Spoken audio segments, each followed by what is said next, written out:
Sometimes you gotta keep it simple and stick to the basics when it comes to keeping it healthy during a busy week. But hey, don't worry, because sticking to the basics can still be delicious. I'm Dani Spies, and for this how-to, I'll show you how to make a basic baked chicken breast.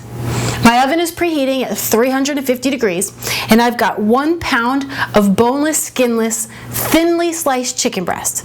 Now, if you're using a thicker cut chicken breast, then you just want to take a knife and slice them in half lengthwise just to thin them out.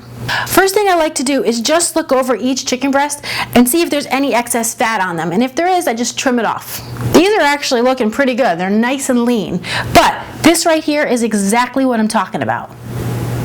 Once you've got them all trimmed up, you're just going to place them on a rimmed baking sheet that you've lightly coated with cooking spray. Then we'll just season them up with a little bit of salt, some fresh ground pepper, and some garlic powder. Now you want to be generous with the seasoning here because this is the only place that you're going to get your flavor from, so don't be stingy.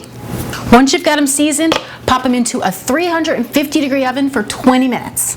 Whenever I make these chicken breasts, I always make a little bit extra so I can leave it in the fridge as a head start ingredient once the week gets going.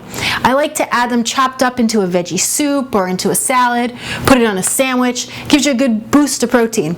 And oh, my all-time favorite thing to do is to make what I call a naked chicken parmesan. Basically, all you do is you take the chicken breast and heat it up, put a little bit of tomato sauce and some melted mozzarella cheese on top. So good.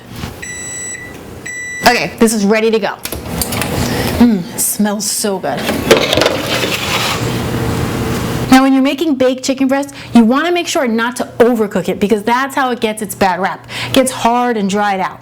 So if you want to double check just to make sure your chicken's cooked through, just take a knife and cut one right down the center and make sure it doesn't have any pink. You want it to be nice and white and opaque, and then you know it's good to go. So when you're keeping it clean, simple, and delicious, and time's not on your side, just remember to take it back to basics.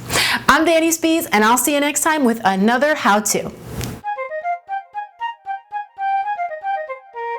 Or my all-time favorite way to do it, almost forgot.